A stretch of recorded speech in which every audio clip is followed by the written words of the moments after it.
हमारी सभा संबोधन के बाद प्रस्ताव सर्वानुमति से पारित होना चाहिए। आप निश्चिंत रहे महाराज, सभी को समझा दिया गया।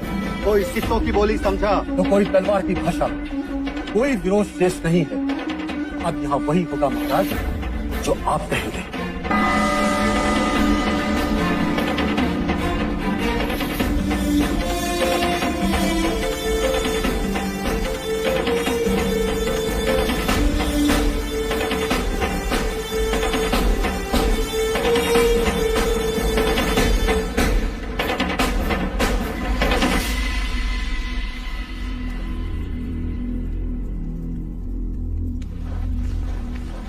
आज की तत्काल सभा का तात्पर्य यह है कि मैं कौशल राज और मगध पर आक्रमण करना चाहता हूं।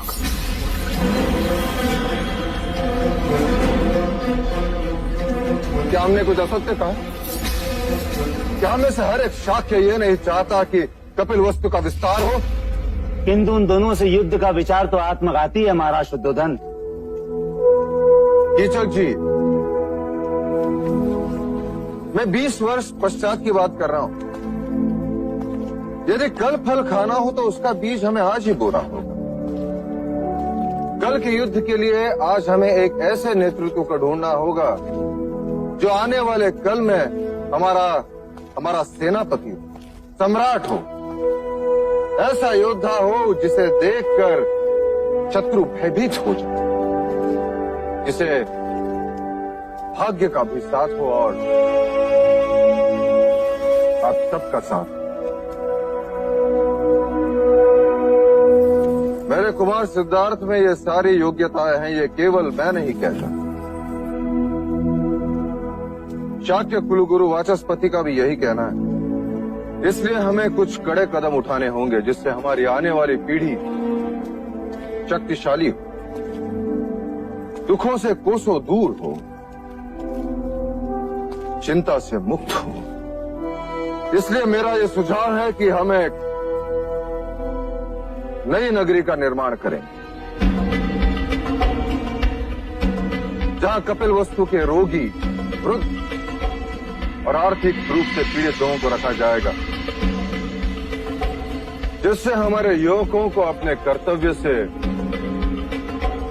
मुक्ति मिले, ताकि वो युद्ध कला और राज्य की प्रगति की ओर अपना लक्ष्य केंद्रित कर सके।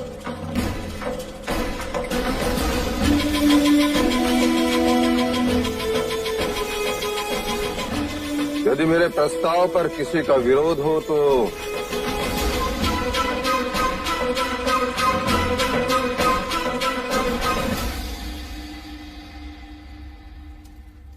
क्या शाक्य कुल के सभी प्रतिनिधियों को इस प्रस्ताव पर सहमति है? क्या महाराज शुद्धोधन की राय सबको मान्य है?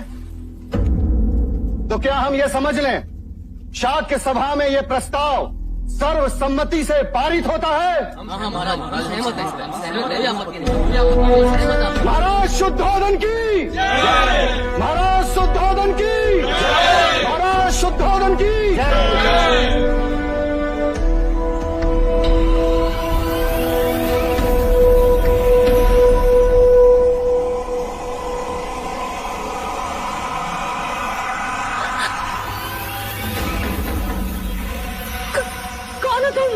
हाँ, हमारी दादी तंत्र मंत्र जानती है, आपने कहा था ना। लीजिए, इस बादाम को आप अपने पास रखिएगा, देखिएगा आज आपको कोई न कोई शुभ संदेश मिलेगा। हाँ ठीक है, जाओ यहाँ से। शुभ संदेश मिलते ही इसे पानी में बहा दीजिएगा। हाँ ठीक है, जाओ। आओ दादी।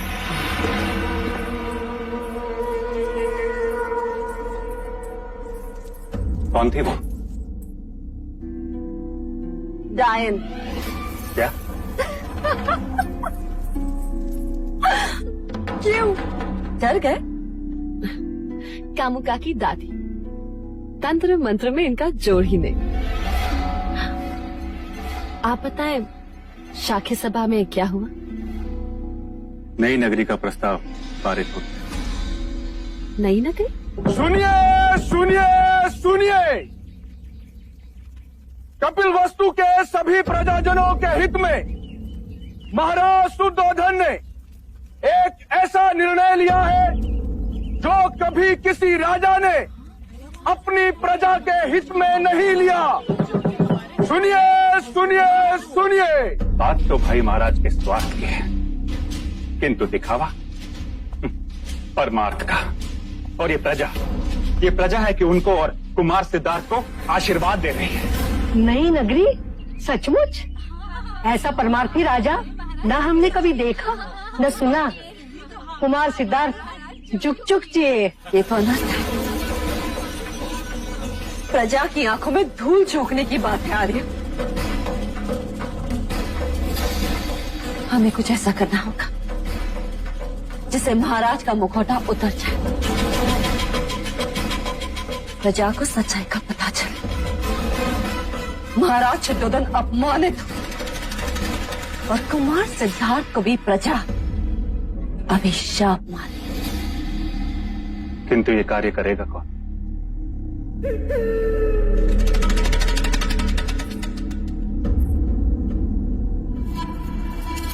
कामुका। नई नगरी का लाभ लेने के लिए सभी गरीब, वृद्ध और रोगियों को 2 दिन में कपिल वस्तु छोड़कर वहां जाना होगा। यह फैसला जनहित में है, इसलिए महाराज आप सभी से सहयोग चाहते हैं जिससे बल का उपयोग ना करना पड़े। ऐसे कैसे बोल रहे हैं ये लोग? हाँ, ऐसे कैसे कर सकते हैं राजा, बताओ तो।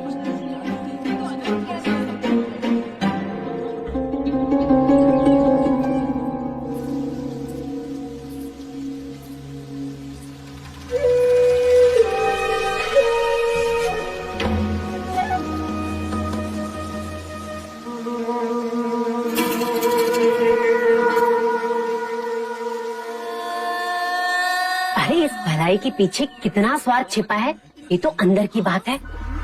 एक बार यहाँ से निकले ना तो मानो पहुँच गए शमशान घाट। अरे उसके बाद तो वापस आने का नाम भी नहीं ले पाओगे तुम लोग। ये सब किसके कारण? कुमार सिद्धार्थ के कारण। कहते हैं उन्हें दुख नहीं दिखना चाहिए वरना कुमार सन्यासी हो जाएंगे। इससे तो अच्छा होता कि कुमार पैदा ही ना होते। महल में दिए जले इसलिए हमारे घर में अंधेरा। अरे ये कहते हैं बड़ा भाग्यशाली है, जन्म लेते ही माँ को खा गया और अब बड़ा हुआ तो ये कपिल वस्तु खाली करवा रहा है। ये कैसा भाग्यशाली है? हाँ, महाराज को रोकिए महादेवी प्रजापति।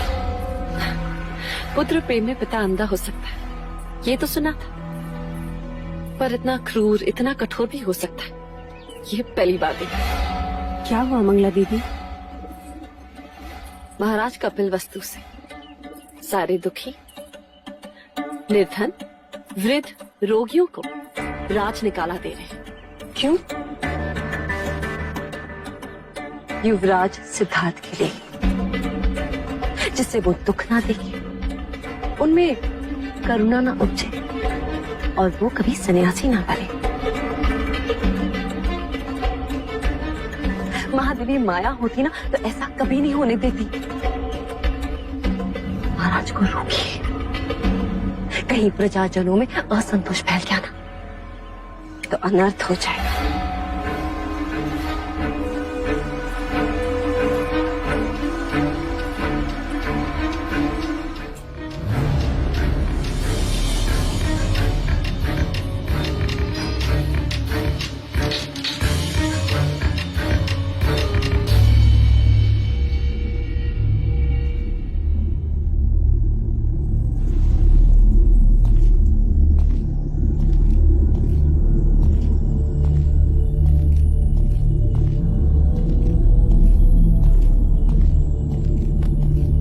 प्रजापति तुम?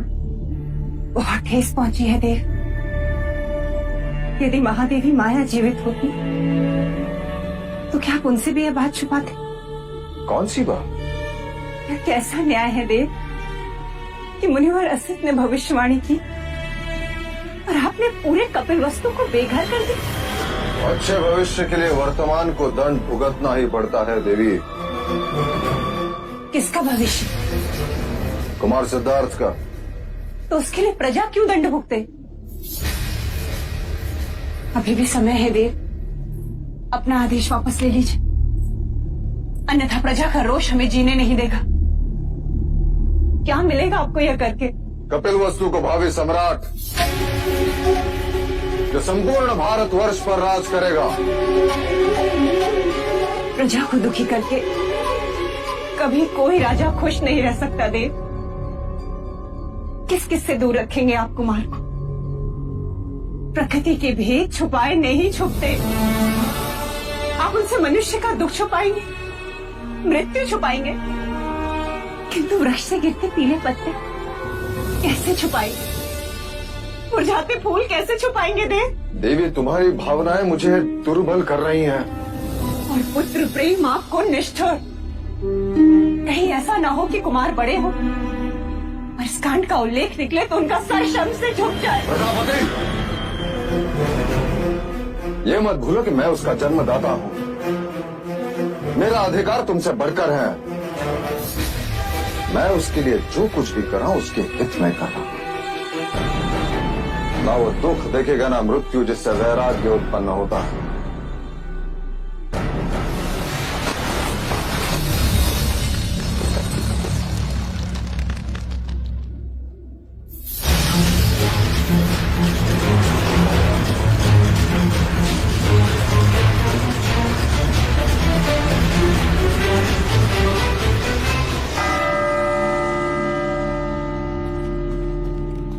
आज के बाद कपिल वस्तु में कोई शमशान घाट नहीं होगा, कहीं धुआं नहीं उठेगा।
नहीं रह पाएगा अपनी दादी के बिना ये।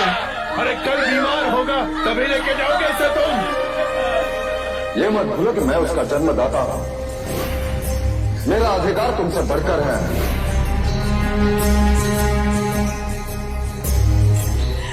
महादेवी, महादेवी, ये मनुष्यता नहीं है महादेवी। जब करुणा ही नहीं होगी तो मनुष्यता कहाँ से होगी? इतना अत्याचार मत करो हम पर, मत लो हमारा अभिशाप। हम पर जो बीती है ना वो एक दिन तुम पर भी बीतेगी, और जिसके लिए तुम हमें बेघर कर रहे हो वही तुम्हें एक दिन त्याग कर चला जाएगा।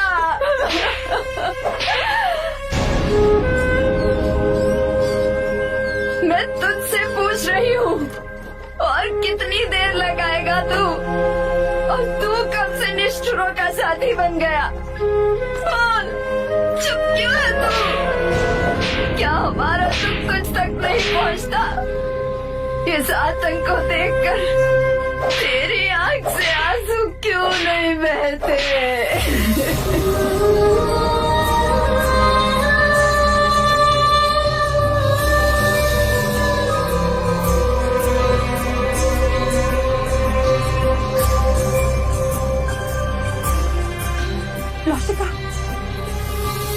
लौशिका देख, सिद्धार्थ के आंसू को रुकने का नाम ही नहीं ले। भाई महाराज, अब इस नगरी में कोई वृद्ध नहीं, कोई रोगी नहीं, कोई दुखी नहीं। है देव।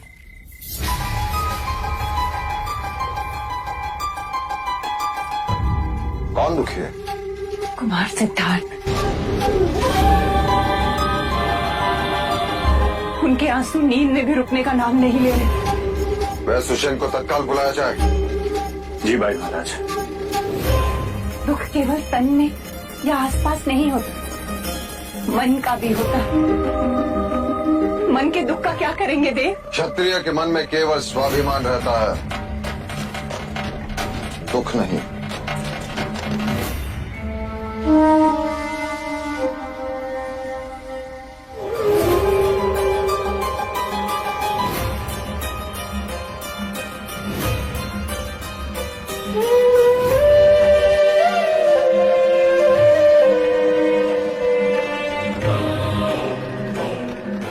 कुमार ने अवश्य कोई डरावना सपना देखा, इसी कारण नींद में आंसू बहे होंगे, और बुखार का कारण भी यही होगा। मैं औषध भिजवा देता हूँ। भिजवाइए नहीं, अंगारी। आज के पश्चात आप परिवार समेत यही राजमहल में रहेंगे। आपका केवल एक ही कर्तव्य होगा कि राजमहल में कोई भी रोगी ना, मानसिक रूप से, शारीरिक रूप से। युवराज को कुछ नहीं होना चाहिए।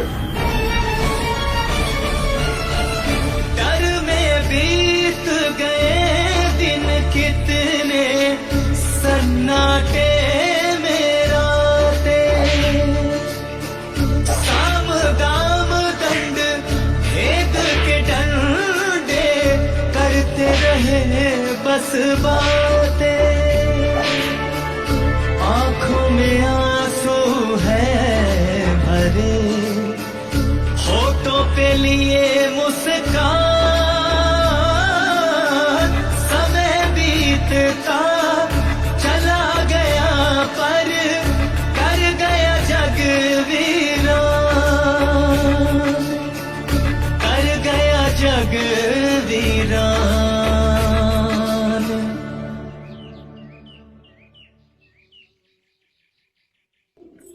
सिद्धार्थ, सिद्धार्थ, सिद्धार्थ, देवदत्त, सिद्धार्थ कहाँ है? वन मनुष्य वन में ही रहता है।